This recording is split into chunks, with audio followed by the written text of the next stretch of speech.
Hello internet, Jazza here. Did you notice? The world is on fire.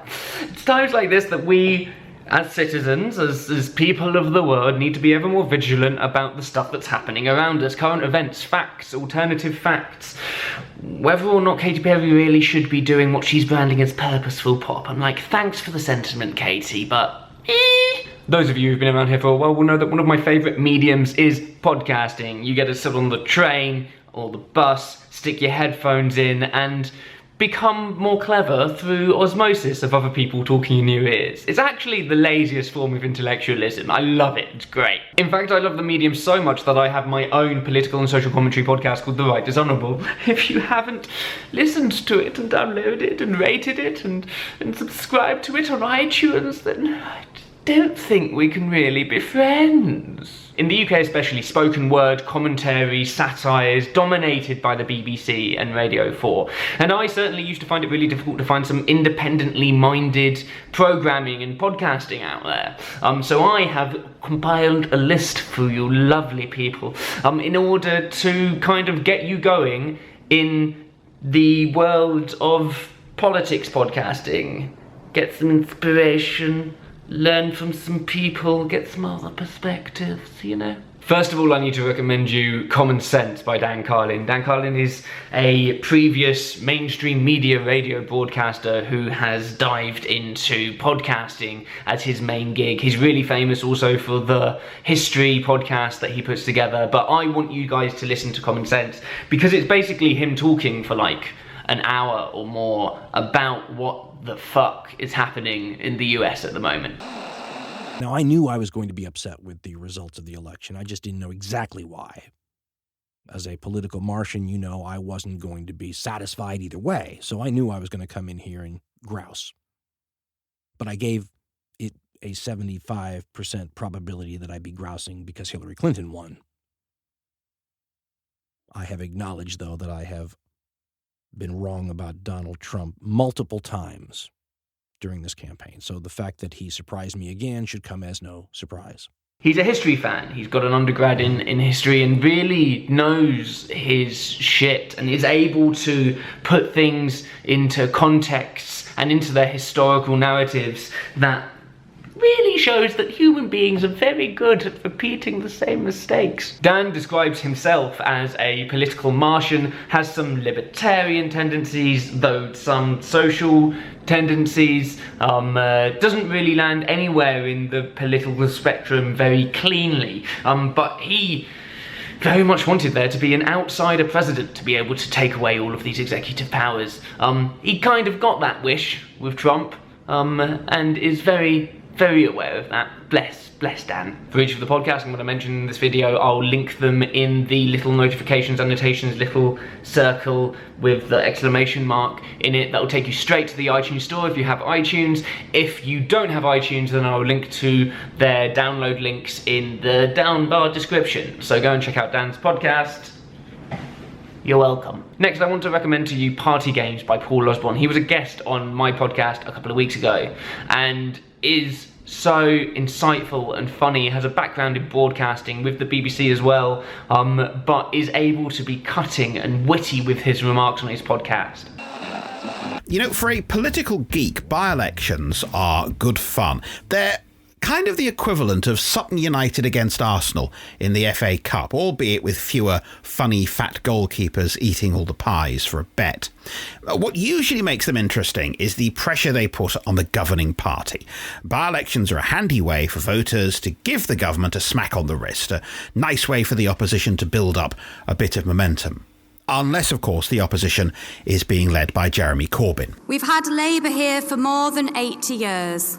But it's been very clear, talking to people throughout this campaign, that Jeremy Corbyn doesn't represent them. They're so beautifully edited and I'm jealous, and the sound quality is great, which is very important when it comes to podcasting because I've got you in my ears the whole time. Don't want to be able to hear all of your like machine swearing in the background. Party Games is very much UK politics based. There aren't many podcasts out there that aren't affiliated with a newspaper or a broadcaster.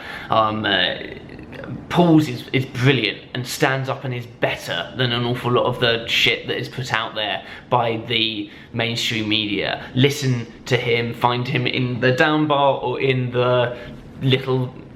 what is that thing called? Who knows?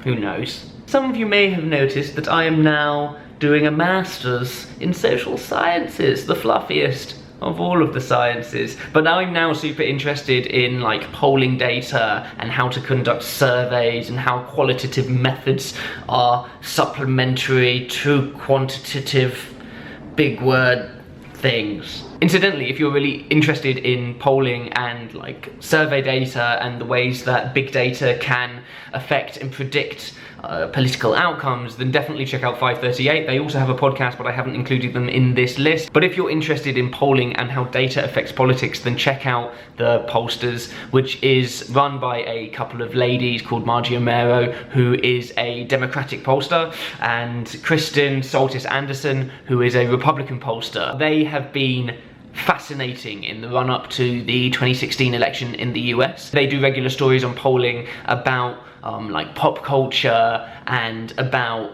like opinion polls of Donald Trump and all of that kind of stuff. This is really good shit, and every now and again they'll dive into really deep dive, like methodical how to do a really good poll, which is really handy for me because it's like reading a textbook but not having to read, learning through osmosis. But we're back to the usual kinds of topics, and you know, there's a lot of anxiety out there, despite Kristen being well rested and us not talking about Trump last week. We're back to it, which made me think of the song. This is kind of my effort to try and, you know, do a little self-care, and this was the best I could come up with as a song that maybe you can relate to.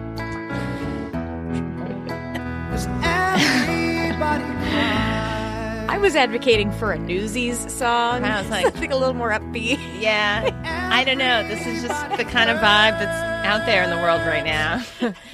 But Michael Stipe is here to reassure you from the past, to reassure you that at least we're in it together. That's what we could say. Anyway, I'm laughing at the pain here. These ladies are funny, have charisma, and most importantly, really fucking know their shit.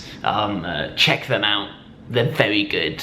Highly recommended. Less on the social sciences side and more on the theoretical political side, I have to recommend the podcast Talking Politics, which was previously the election podcast, which is hosted by David Runciman, who is a lecturer at Cambridge University in the UK. Cambridge, being Cambridge, gets an awful lot of clever people going through its doors, and Runciman is able to get experts like Mary Beard, comedians, authors, political experts from all walks of life on this podcast, being able to give their insights, political insights, some people who are some of the cleverest people in their field, to give their 2 cents on stuff that is happening, not just in the UK around Brexit, not just around Trump, but also across Europe. They talked extensively about the rise of Marine Le Pen and whether we should be scared. They don't ignore the Northern European parties.